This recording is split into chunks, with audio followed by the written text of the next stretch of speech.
Imagine a Christian college so desperate for worldly approval that congratulating an alumnus causes an institutional crisis. C.S. Lewis wrote that modern education is designed to create men without chests. In our ghastly simplicity, we castrate and bid the geldings be fruitful.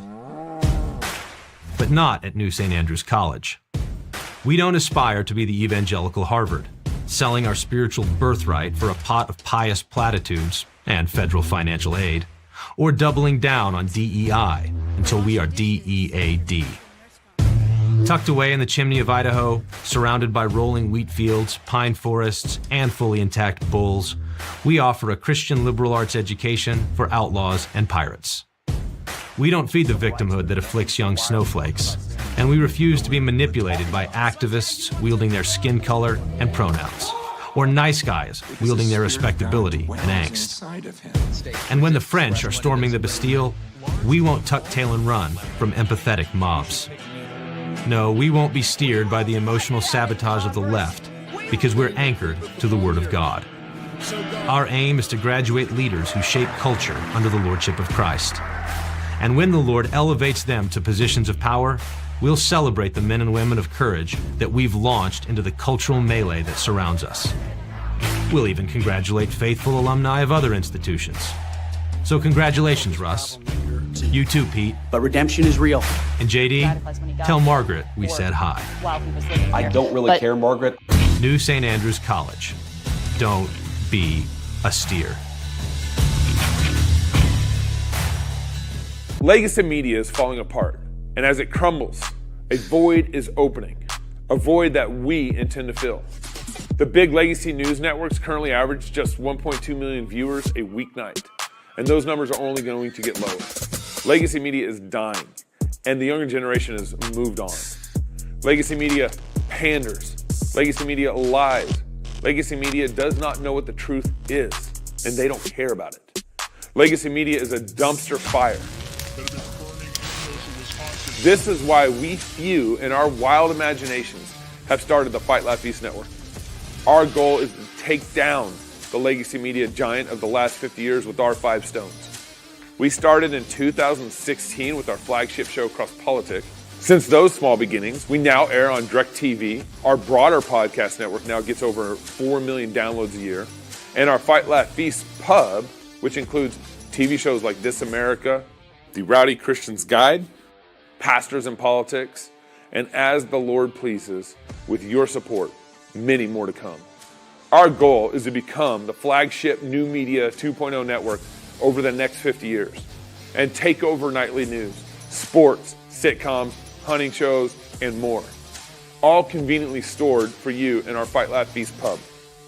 We're already reaching the next generation through our podcast shows on YouTube, X, and our pub, while also tapping into legacy media audiences by airing our shows on TV through DirecTV and Xfinity. We have made a lot of progress with some duct tape and a good bit of intuition and a lot of sweat. And now we need your support more than ever.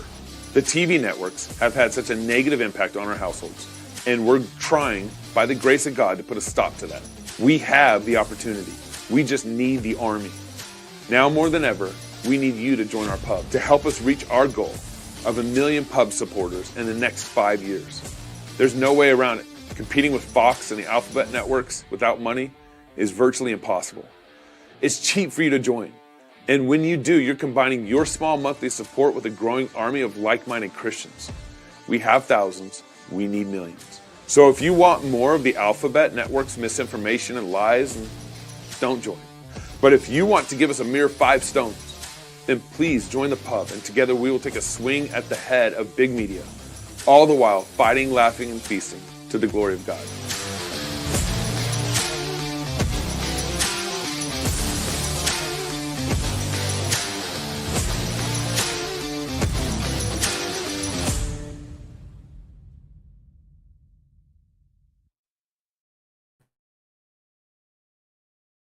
Music. That's the music for the show. That's how it opens. We don't have new. What did you expect? It's the same music every time we open the show, Gabe. I don't know if this guy can sanctify. Well, that depends on who welcome you to are. Cosmopolitan on the Fight Laugh Feast Network. Pastor Toby Chuck Knox on the water. Boy, it's good to be with you. And we got, obviously, our boys over from Kepler in the studio. Dr. Scott. Can I call you Dr. Scott? Yeah, Dr. Scott? Scott's fine. Okay. Or just Scott. Dr. Scott. Doctor's like Dr. putting or perfume on an onion, right? But that onion might need perfume.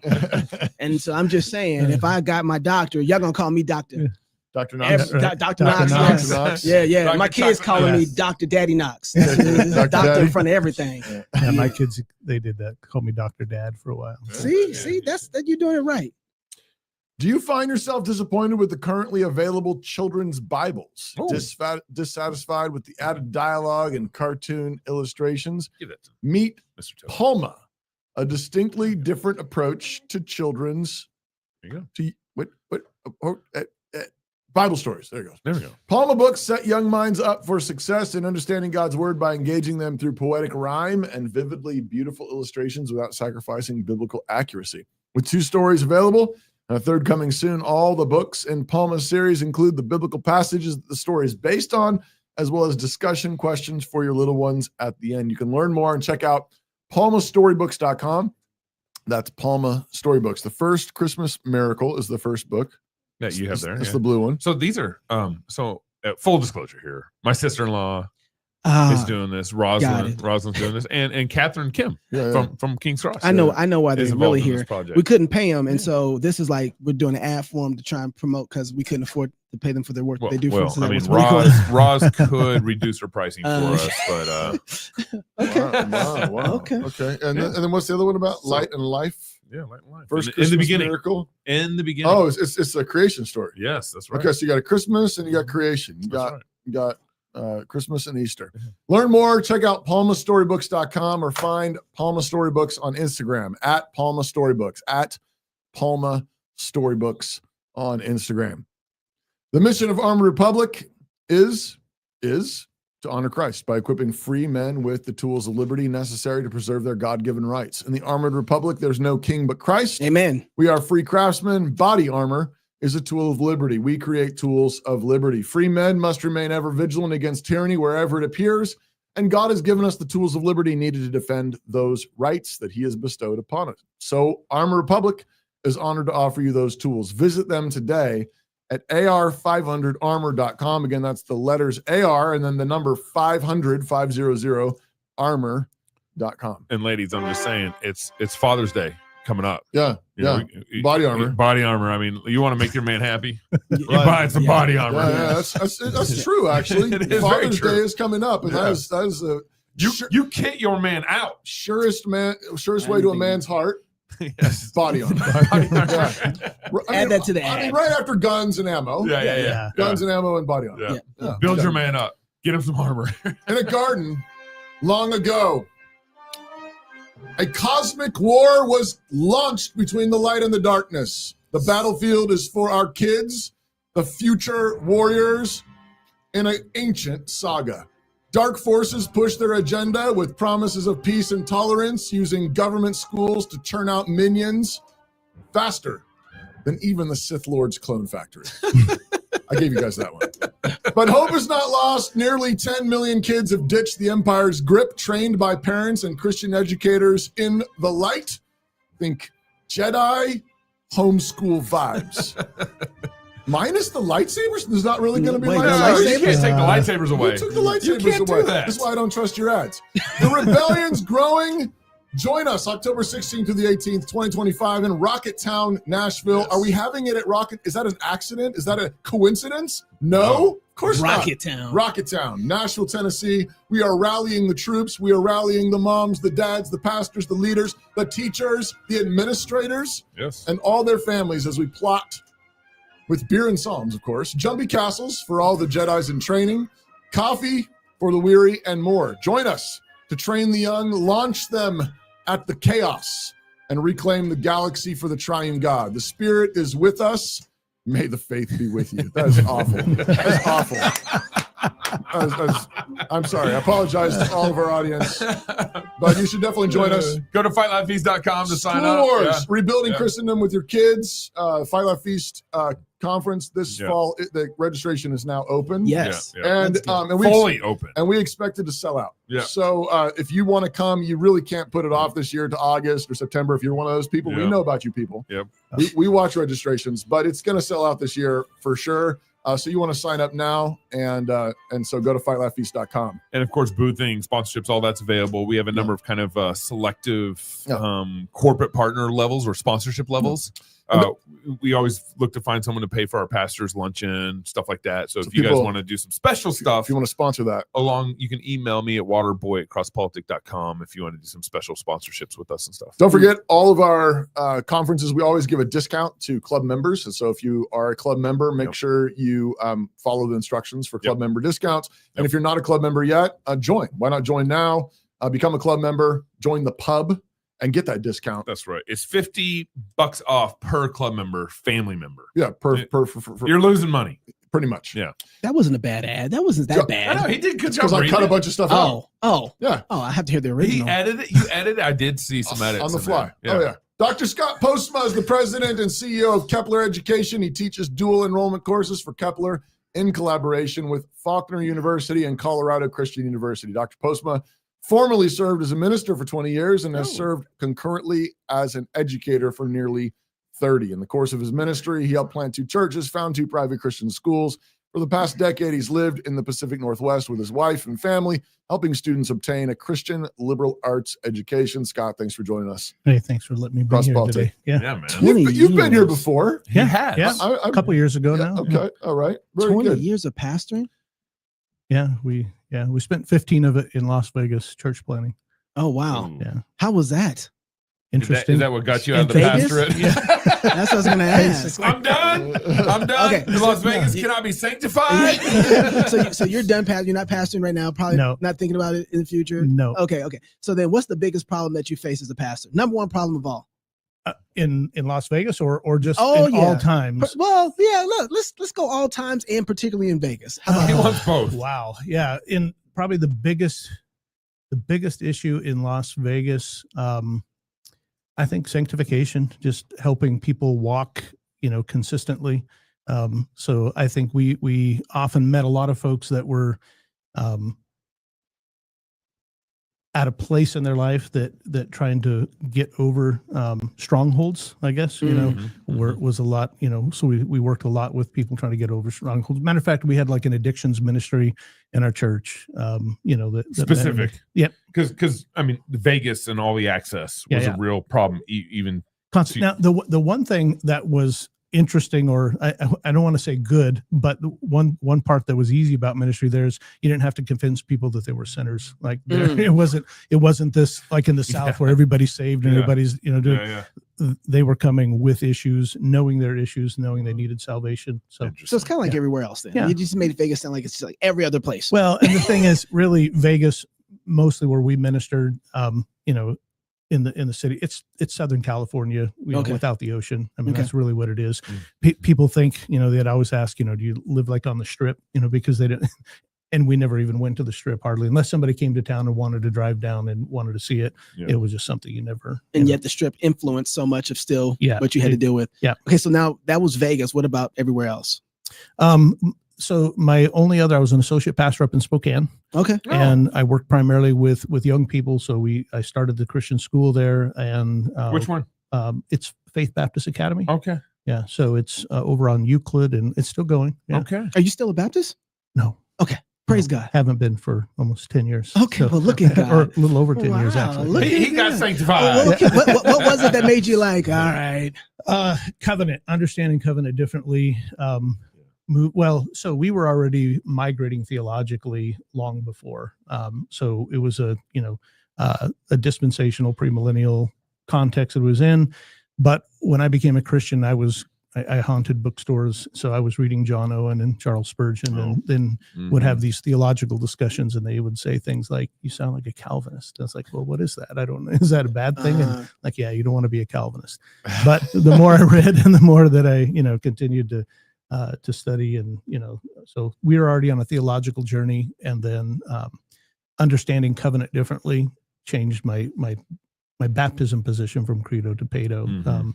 but it was understanding covenant first, and then baptism followed. Mm. And I think a lot of times, some of my friends that I talk to, you're focused on baptism first, on mode and all these things, and miss the bigger context of what covenant is, because they don't think covenantally. Yeah. And so once you understand covenant, and continuity and all those things, Yeah. then it just Yeah. it becomes natural. That has a huge connection as well to education, I'm guessing too. Yeah. So did that change for you as well? Were you already in education at that point, or? Yeah, we had started 2 schools. So the first thing that my first ministry role was principal of the school in Spokane, and so working with the youth there at the church, and then became associate pastor. After about 6 years. Then we went to Las Vegas, we planted a church, and one of the first things we did within a couple of years is started a school. So education's always been connected. And I think I probably enjoyed, investing in the educational aspect. It's a lot easier to disciple, because really that's what paideia is discipleship, right? When you're educating, and then looking for answers, we discovered classical Christian education. Okay. And so then I went to seminary and in Florida. And then after, there, 2 of my professors said, you probably need to look at Moscow, Idaho. So Really? Wow. yeah. And I didn't know any, Yeah. I did know something about Moscow from being in Spokane. Right. It was a terrible, from being an independent fundamental Baptist, it was a terrible university town. So I preached actually here at the White Pine Baptist Church a couple times. Oh, really? Oh, yeah. I was down and filled the pulpit, Yeah. and we come in, preached, and left. Mhm. But it was the university town. So yeah. Interesting. How does actually, Toby, this is a question for you too. There's so much information that came out. Google released a bunch of updates on their AI today. Yeah, they had a stream. I mean, their the live stream. internet AI was on storm. Twitter's all over AI today. How is AI becoming a problem for your church, for the people in your church? What's the temptation for AI, or have you seen any? I think of Las Vegas Strip, and it being a temptation, obviously. Are we seeing that with AI? Well, I think it's going to be it's basically speeding up everything that we already had.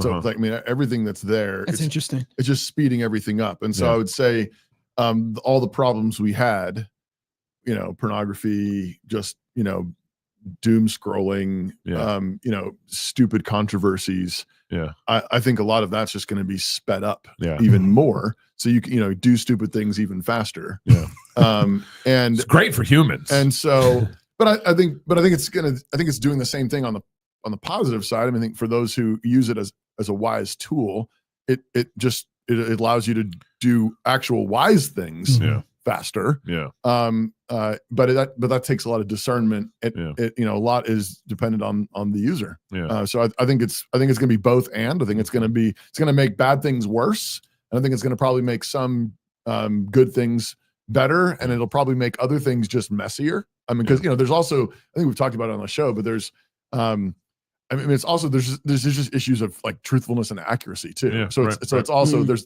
that. It makes a statement. Is it true? Yeah. And so it can do a little bit of library research for you faster than we've ever been able to do before.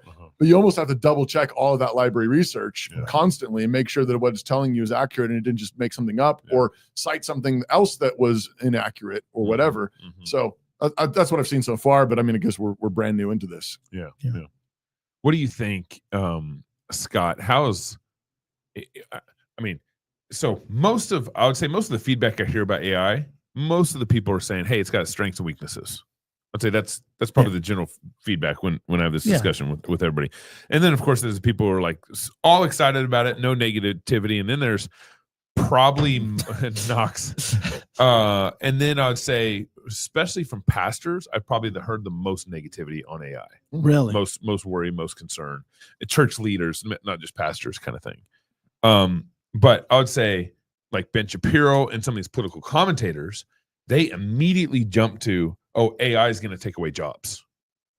So when you actually just zero in on the political commentators' concerns, oh, it's going to take away jobs, it's going to hurt the economy, it's going to, even Tucker has that concern. He used the example of truck drivers. It's going to take away truck drivers' jobs. AI drivers, right? And so how do you?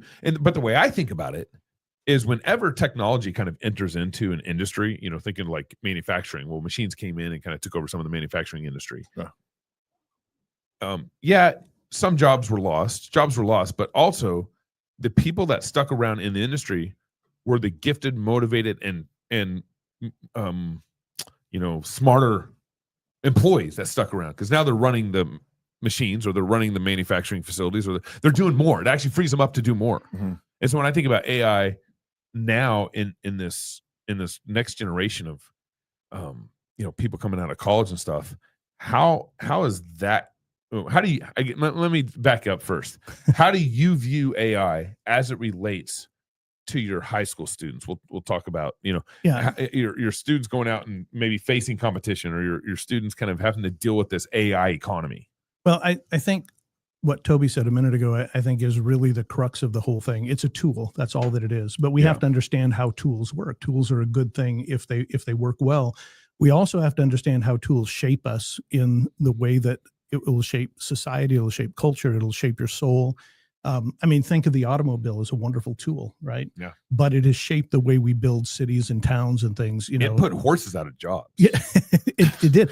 But you're going to put, that's going to be transitional, right? There's always going to be something replacing something else. And so in some sense, that's just the way that the world is going to work. We're going to continue to improve, make new tools, but we have to not just think about, well, this is just a tool. It's not merely a tool, because tools shape us.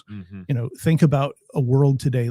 Just think about if all automobiles disappeared, the society would shut down. You couldn't function. Some people couldn't, that's just one, kind of front facing example, but there's a lot of tools and things that shape the way we do work, right? Factory lines, shape, change the way we do things. Now we have things like Temu and, what's the big Canadian one? Putting furniture together. IKEA. Oh, sorry. IKEA. Yeah. IKEA and Temu, instead of having craftsmanship, right? So these kinds of things are going to be like anything that gets democratized is going to be a race to the bottom if we're not careful, right? Just like education was, you try to democratize it, and if you systematize it, put it in processes, it's going to be a race to the bottom. Democracy always does that. So, what do you think about in terms of, so one of the big concerns is students cheating. Yeah. And so we talk about high schoolers, but it's like, that's a big concern. It's like, write me this, 500-word essay that my teacher assigned me. Here are the prompts. Yeah. What are your thoughts on that? So a few things. If we're thinking of in terms of how do we combat it, I think we have to get back to a lot more Socratic discussion and oral exams. I think that is one way that will eliminate it. And when you go back, classical education for the win. Exactly. That's going to change the whole dynamic anyway. It's going to take us back to the way we used to do things. Which is crazy, because at University of Idaho, I never had an oral exam. Yeah. Never. Well, because it's not empirical. I went to 3 different colleges and never had an oral exam. They've had oral exams in universities for decades. Yeah. It's because it's not empirical. Right. Okay. There's no rubric. You can't measure it. You have to, it has to be measurable for it to be, in a material world. It has fair. to be, yeah. Is that, so scientific. The ideal was scientific. Right. We want it to be scientific and measurable. Yeah. And so the Enlightenment and rationalism shifted educational standards. This is how you really educated somebody, because you have these highly scientific standards. Yep. So everything's standardized tests. Yeah. Yep. Which was funny, because I was taking some classes from New St. Andrews, and one of my professors, the end exam was an oral exam. Right. I'd never done an oral exam before. Right.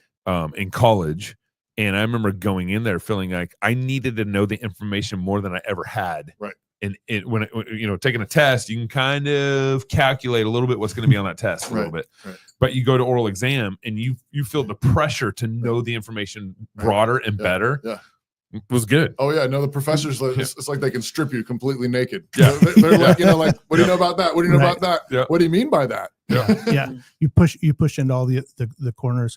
Well, I think the second thing that goes along with that is that one of the things that has shifted to this empirical less than subjective, right? So this whole idea that it's subjective, takes away the idea that education used to be a mentor. We talk about paideia, which gives us this idea of discipleship or mentorship, and that's what education is, right? That's what really education is. So there is a subjective element in that whoever's educating you is going to have an opinion, a standard, a norm that is going to be the standard for you to work with.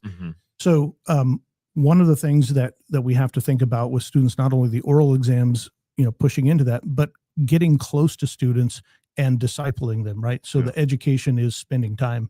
And I'll just give you one example. I had a student that I had taught for 4 years. I think I probably graded 20 papers that he wrote in 4 years. Yeah. I knew him. I had conversations with him.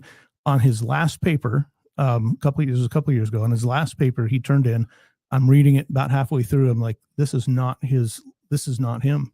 Because I know him, right? And so his writing voice. Yeah, I know his writing voice. I know his conversational style, and so I just confronted him. I just outright. He was always a really good kid. He was always honest, and he just said, "Yeah, I ran out of time, and so I thought I would just plug it into Chat GPT and let it finish it for me." Wow. So he was honest. He confessed it, but because I knew him, because I read his papers, you'd recognize it. Now, some could fool you, right? They could put, some people could be really good at using it well, but I think this extends further into the university. 72% of all college professors are adjunct.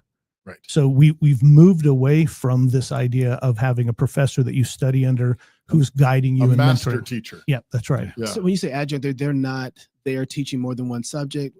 They're part-time. They teach one or two classes, a handful of students online, or maybe they come in for a class, but they're not like the professor. They don't know the students. It's like having a substitute teacher for all your classes. So are you making the argument then that can you guys get the clip ready with Elon Musk? I want to play this clip for you because I think this is getting to the point that you're after. Because right now people are looking at AI and they're saying we are going to get better teachers because we have AI.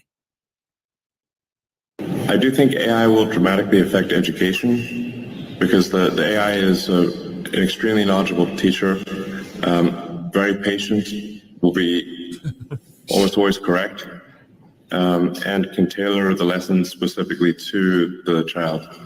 So it'll be like each child has, Einstein for a teacher. So would be something quite profound.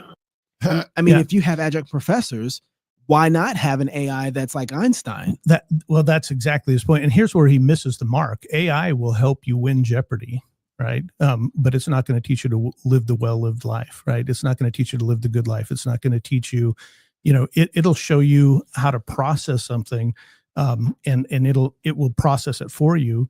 It will teach you how to do things precisely, but it's not going to teach wisdom, right? It can't, because it's a machine, right? It's not a man. And so the soul's not irreducible. And that's the problem with, having AI teachers. Now, can you use AI as a good tool? I don't think it can be a substitute, but I will use AI if I write a paper and I go through it a few times. I have some other eyes on it, and then I'll ask it, run a paper through there. Are there any grammatical errors, which is what Grammarly is? Are there any expressions that don't make sense? You can run it through there and it will make suggestions.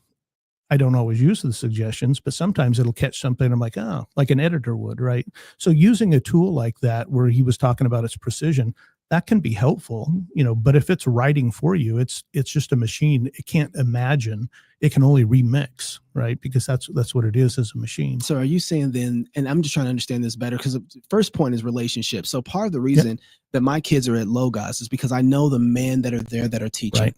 And so I want them to be like those people that are over them, right? There's a reason that they're there. And so you're saying that there's a relationship between the teacher and the student that helps formulate them beyond just the information. Absolutely. And so right now what we're looking at is, if it's all information, then we got machines that can give us more information than an individual. Right. And so we're going to get one type of human from that, versus someone who actually has someone creating the information that becomes formation for them, right? Is that the distinction?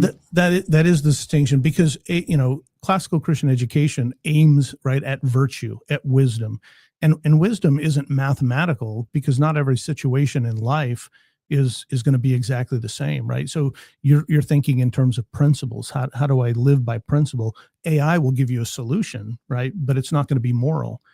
The second part that's really dangerous about that is that however it's programmed, whatever language models that it's modeling after is going to shape the way that it, processes that information. So if, the 20th century was the information age, this is going to be the curation age, right? Who's curating the information? That's right. How is it being processed? I think that's right. Yeah, absolutely. So having that covenantal accountability and relationship is going to be more important than anything. If I could say one thing just on a personal note, absolutely not. Something dawned on me 20 years ago. So as a teenager, right? And I don't say this braggadociously, but I was fairly smart. I got straight A's on most times, but I was lazy as all get out. I didn't do my work because it was easy. For 4 years of public school, high school, I never took homework home, and I graduated with honors. Okay. Yeah. And so it was just easy. I was lazy. I didn't want to do it. All I knew is I needed to find a good job when I got out. So I joined the military and thought I'd learn a skill and do all those things. So about 20 years into this, I realized, wait a second, this isn't just about, living life. There are people who are governed and there are people who are governing, right? The world has a hierarchical system. There are people who are shaping culture and people who have to live in the system that's being shaped by it. And so education is far more than just getting the good job or learning the things to get the degree, to get the credential or whatever, but it's being able to think well, to be wise, to be fully human. And I think the key about AI is that AI is not going to go away.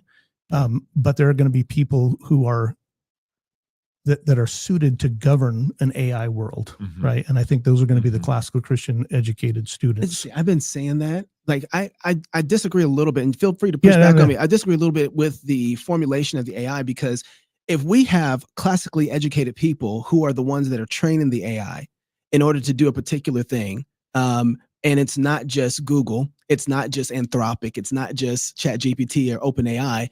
It's us who have the large language models that we're educating with our historic classical education, right? And so I think that we have a way to steer it in a way that is beneficial to our ends, right? Yep. And also I think that a lot of the digital side of it or the computerized side of it is only gathering information from the input that we give it. So if we give it Song of Solomon or we give it Solomon and we train it in that way, it's taking from that source and it's extrapolating all the other information of people around it who have preached on Proverbs, who have preached on Song of Solomon and the Puritans' thoughts on it, so that we're not just letting it create, hallucinate in its own idea. We're going to get that type of thinking from those people gathered. So it's not just like, it's digital thinking. No, it's actually has a source. It's like having the library accessible to you of their thoughts, of their works, right? Of Calvin's works, of Luther's works, and to put it all together to synthesize things that we haven't thought through all the way. And so I find that when I'm working with large pieces of content, biblical content, theologians, that there's things that I haven't thought about that it's helping me think about or synthesize or put together in a way that I've never thought before. And so it's not just giving me information, it's helping me think with all the helps of the guys who have gone before me, all my favorite dead guys. Yeah. And so in one sense, I'm using it like a form of a teacher who has all this information at their hands. Does that make sense? Yeah. Oh, it does. And I don't disagree with you there. All right. So I've practiced and taken like everything that I've ever written, put it into a document and uploaded it to AI and ask it questions and to formulate things and, Sure. Just to think through and playing with things, and then comparing it to other documents that I plug into it. So I've done those things and I see exactly what you're talking about. And that's true. But think for just a moment about social media. Right? And I think this is the hidden cost, if you will, of AI, what it's going to be, is that there are people who have taken social media and you're like, man, I've got all this power right here in my pocket. I can reach thousands of people and talk to them. And that's good, right? But what do most people end up doing, right? The phone thinks for them, the doom scrolling he was talking about for, right? Content is guiding. And so we tend to be passive. That's what the television does. We sit back and it's thinking for us, or it's thinking, we're not actively thinking on like we would a text, right? It's thinking for us and it's giving us things. So using it like as feedback or, to bounce things off or give a different perspective, I think those can be useful tools. But I think the hidden cost is that we'll learn to rely too much on it to do our thinking for us. I think that will be the human. This is where, that human element, the democratization of things always have that race to the bottom, right? Yeah. So it's track homes and McDonald's. That's usually what always happens in that context. So we have to be very purposeful. We have to be very thoughtful and think about that tool as a tool. I agree with you. I look at the race to the bottom and I'm not too concerned about it in one sense, because you look at a McDonald's where you can go get a burger for, now it's not, what, $5? That's with thank you inflation. And I'm thinking it's good that someone can go get something for so cheap who otherwise wouldn't be able to have anything.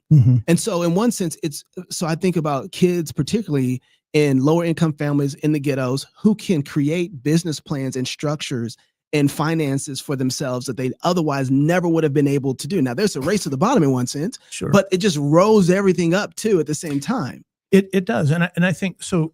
What you're talking about is similar to what we've seen happen, like public school. And I want to differentiate that between government and public, right? Okay. So public school, as the colonists first framed it, right, or they brought from England with them, is the idea that in a local area, families got together and hired a teacher, and they were the board of education, so to speak. Right. And it was all localized, and it helped the poor people because that's good for the whole community. That everybody can read and write, it's an uplift for everybody.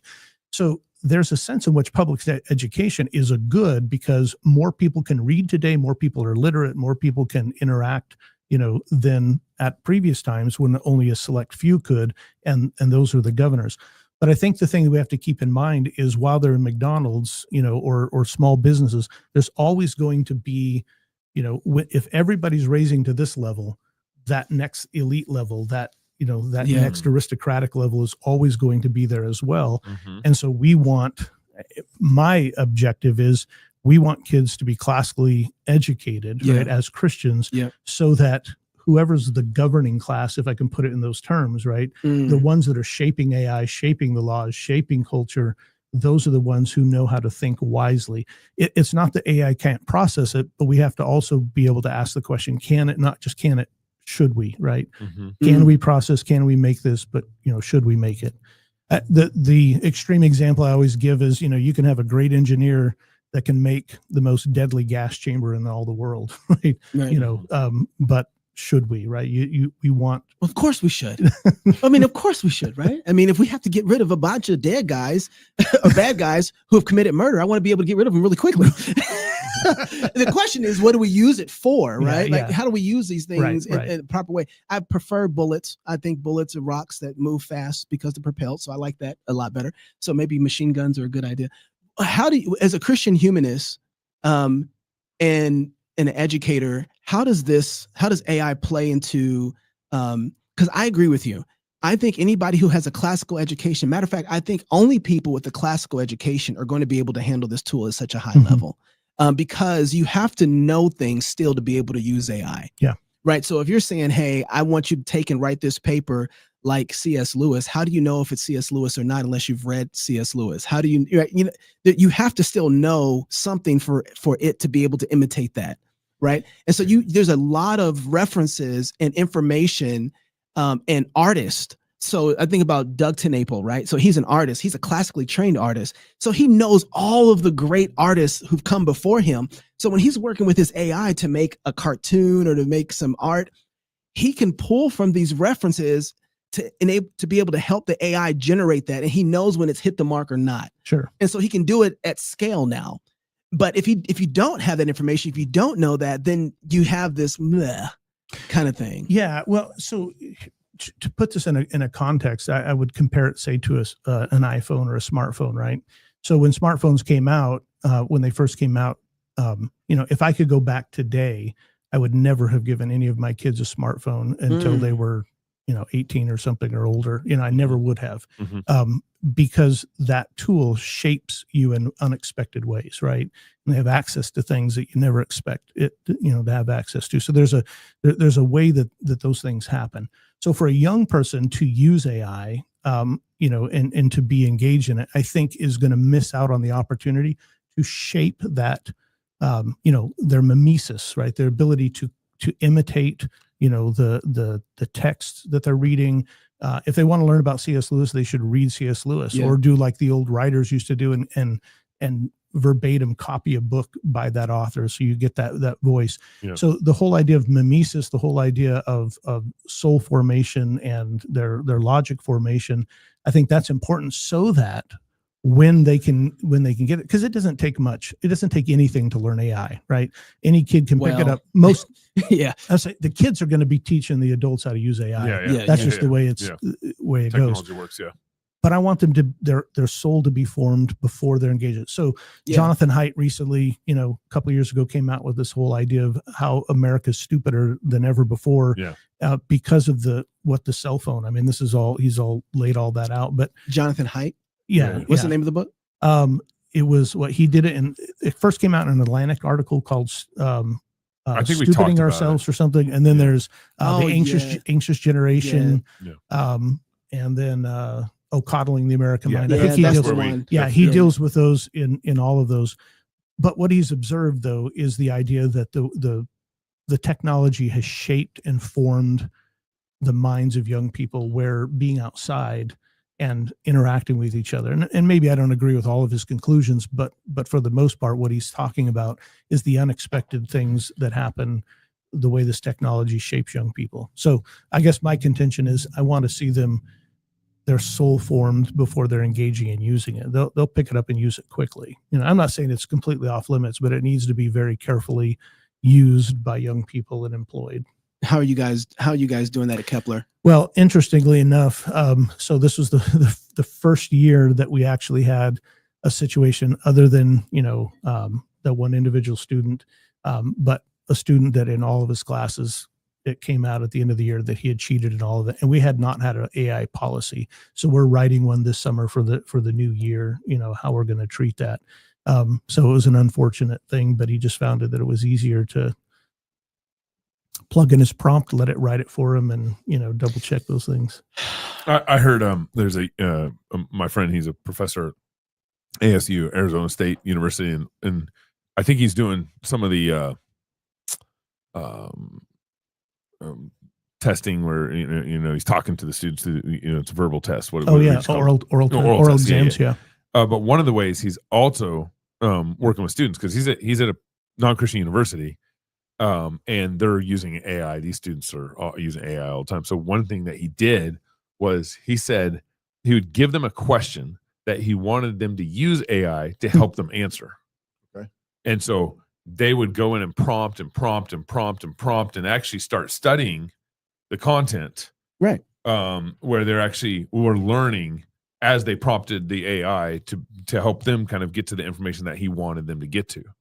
And so he was just kind of, and he's trying to think of, well, how can I, instead of grading against AI, how can I use AI to help them learn? Yeah. If that makes sense. Of course, this is a public university, so you're limited in more ways than you would be at Kepler to deal with the problem. But I thought that was interesting. And I think that could be an interesting way to, engage, just like a lecture might, or a piece of art, or whatever a professor might do to get them thinking about it. But, I just read an article, and I was going to pull it up and bring it, and I forgot to do it. But I just read an article 2 or 3 days ago where these college students were complaining because ChatGPT was down for a day and they had exams. And I understand them. I get it. And they're like, I couldn't take the exam. You expected me to know all these and to cite all these sources and to do yes. And there was this list of these student complaints that they had sent into the university because, they didn't have access to AI, or it was too hard. The professor wouldn't let them use AI, those kind of things. So it's already this dependency, I guess, is the thing that it would concern me. And there will be people who will just become dependent on it to answer all their questions. So we want people who are going to be the ones, the cream of the crop, that rise and know how to use it wisely as a tool, not be used by it. And so that goes into the big question then with, education standards have been dropping since the 70s. Yep.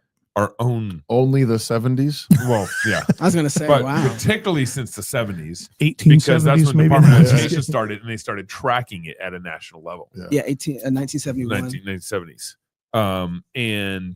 Oh yeah, but they brought in the Department of Education. That helped everything. Yeah, well, that's why they started. That's how they tracked it. Oh, Because that's they now part of had my- a national agency track it. And so you got kind of the grade inflation that goes on. Basically the overall decline of education in America has been significant.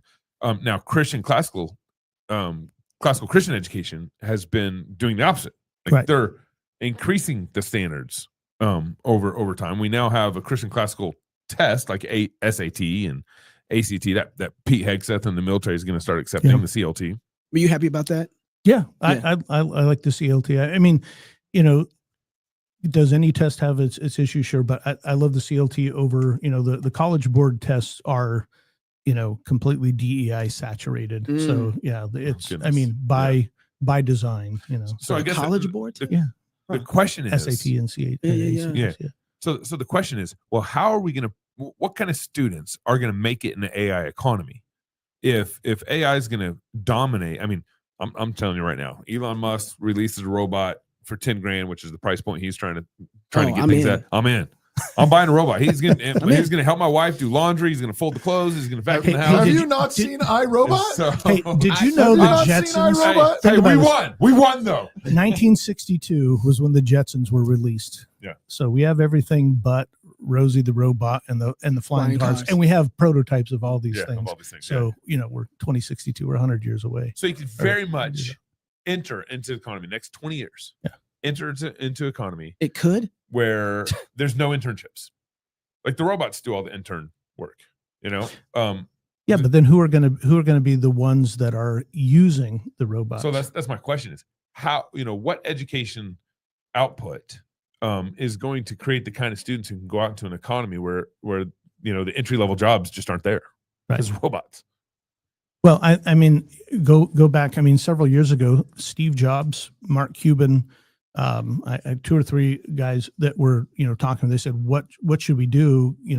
Going into the this new tech world, and all of them said liberal arts education. Yeah, that makes sense to me because that's right. I remember that. I remember Mark Cuban. Yeah, saying that. The whole thinking process of a true liberal arts education is going to shape. See, because a liberal arts education, and this is a big argument in classical Christian education right now, is whether or not it's a field of study, the trivium and quadrivium, or whether it's a pedagogia process, right? But if you go back to John of Salisbury or something in the medieval period, it's both and. I was going to say, why do those two have to be against each other? They don't. It's just the way that people are pitting this argument. But it's a both and, right? It's a field of study and it's a process of studying. And what he argues there is that it's Trinitarian. Right. So we have a Trinitarian God, you have a Trinitarian soul in that sense, and the cosmos is the same way.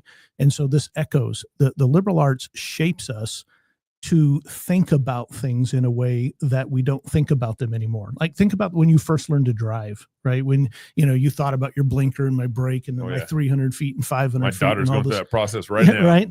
And now you can be, turn on the radio and you can be driving, you're looking, and you're not even thinking about it, and your hands and feet are doing things. I like to do calligraphy while I drive now. While you do. While your daughter drives? While I drive. That's just to make it full circle. We're at the point now where you don't even have to drive anymore. Well, but what I'm saying is the process of learning there is what the liberal arts does for us, right? It brings you to the place where you don't need a teacher because all the world is your teacher, right? You have amen. It brings you to the place where you have transcended the need for some mentor, somebody in your life, because now you can learn from kids, from adults, from books, like how to learn, and it comes natural. Because public school has been so restricting in its education process for students. Government schools, that's fine, sure.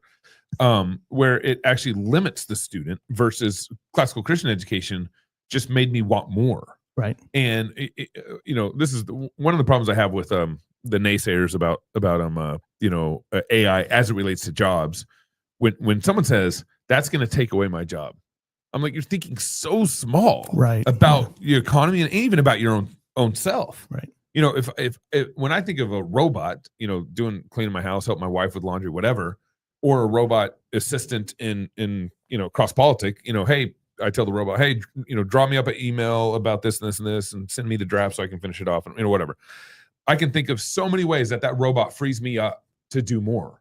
Right. And so when if someone's negative about it, I'm like, you aren't thinking. To me, it's like you're thinking like a government school educated kid versus a classical Christian educated kid or for me, I look at that and I'm like, look at all the more I could do now that I have this help. I don't look at it like replacing my job or I can go on vacation or whatever. I look at it as look what I can build on now, given I got this help. Right. Well, I talked about the Jetsons kind of in jest a minute ago, but I recall, George Jetson go, man, these 3-hour work days are killing me now. Right. because I think that's the thing that I'm not disagreeing at all with those things that, they will replace. I mean, in so many ways, our technology, the things that we're doing here today, we could not have done, 50 the phone, years ago. The car, the cameras, all this stuff. Yeah, they allow us to do things. Right. It's just really the soul that's formed that's going to be using them. Is it going to turn them into a couch potato that the robot does everything for them? And they just sit there on the couch and, tell the robot what to do, whatever. Yeah. Or are they going to use that as the opportunity to do more? That's right. And be innovative and whatnot. Yeah, I think it was, who was it that made Microsoft? Bill Gates was saying, hey, we won't have to work anymore because we have AI and we have digital, have you ever been on vacation for 2 weeks? But I tell me, that's exactly where I was going, brother. It's funny because I think in a lot of ways, we, not having a classical education, think the world is made the way the evolution has influenced our culture to think. Right. Mm-hmm. And so we assume that if we get these tools and all of a sudden nobody will be working because we're sharing the same cosmological structures of people who have been teaching us for the last 50 years, which is based in evolution, versus having a Christian understanding of the world. The world doesn't work that way. Dominion is that the more that you begin to take dominion, we get more that you have to take. Right. And I think that we think there's an end to dominion somehow, right? And it was like, oh, well, we've reached the highest level. We will not have to do any more dominion. No one will ever have to work. But it doesn't work that way. Anybody who's taking on responsibility knows they end up having to take on more responsibility. Anytime you have sorry to quote the prophet Biggie Smalls, but the more money we come across, the more problems we see. Right. But we like to think that the more money we come across, the less problems we'll see and things will be easier. But it doesn't really work that way in God's world. And so I think that we have to have a whole cosmological shift and have a classical education to influence us so that we see, wait a second, if we're able to remove more of the curse by being able to do more work faster, better, and greater, there is a whole nother level of work that we can't even wrap our minds and heads around yet. Yeah. Right. Right. And I mean, you can put on your aluminum hats and call me crazy, but I think we're going to get to the point of teleportation. Right. I know it sounds nuts, but I think that you guys have had somewhere. But I think because, and here's how I'm thinking. I'm trying to think differently out of the box a little bit. It's not like we haven't had people teleported before in God's world. Right. Like we have. That's a real thing, right? And right now, people who are streaming this and watching this are getting an image teleported to them through the airwaves right now. Sure. So we can teleport images. We can teleport audio. We'll be able to tell right now with quantum computing. I believe we'll get to a point where we'll be able to get to places faster. Elon Musk, right now with his rockets. There's something truly radical and amazing about God's world, and we think that we're at the end of it when we're barely at the beginning, right? Like there's so much that we haven't begun to know yet, and a lot of the fear of the new technology is that we'll regress and not continue on. And I'm not saying that won't happen, but I'm saying there's a whole nother level of work beyond this one that we can't think about because we're so busy concerned about what we're going to lose. Right. And that's where I don't want us to fear. And I think the only way to get through this is with people who are thinking robustly about the past and are taking the things that have been handed to them from their forefathers in the classical education and then can apply that thinking to the tech and be able to say, okay, God's world is made this way. What are the surprises that are hidden in this type of material that God has given us that we're using it this way?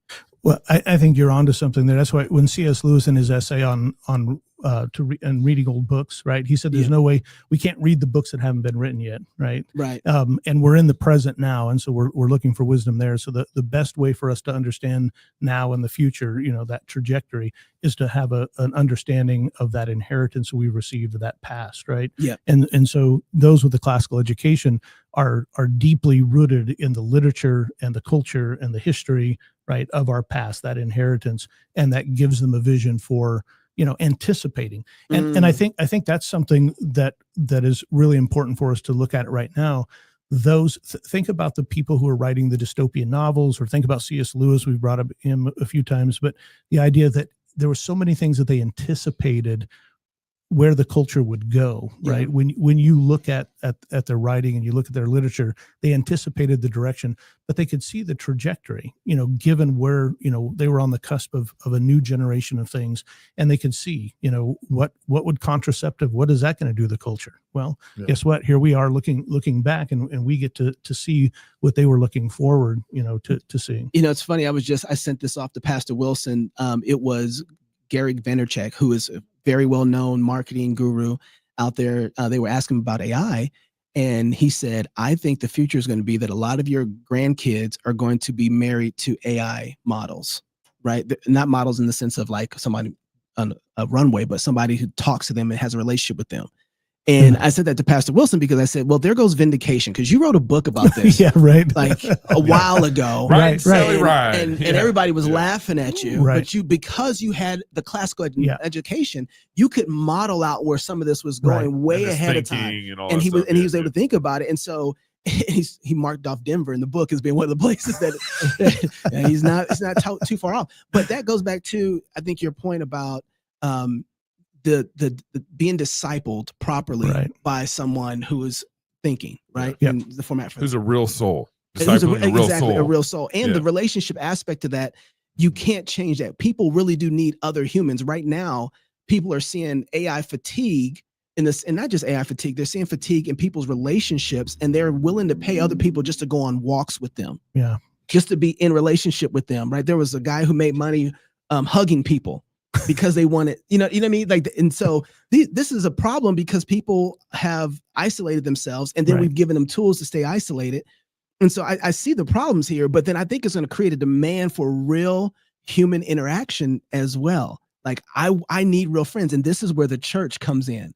Like we're realizing right now the thing that Solomon knew a long time ago, that maybe these dating apps don't know people like they do when they say, well, he likes this, she likes that. Maybe they're a match. Like Solomon was like, I don't even know the way of this, how this works. Right. And so the church having those bonds and covenanted relationships are going to be, I think, get stronger, because people are going to need that in order to understand just their own humanity.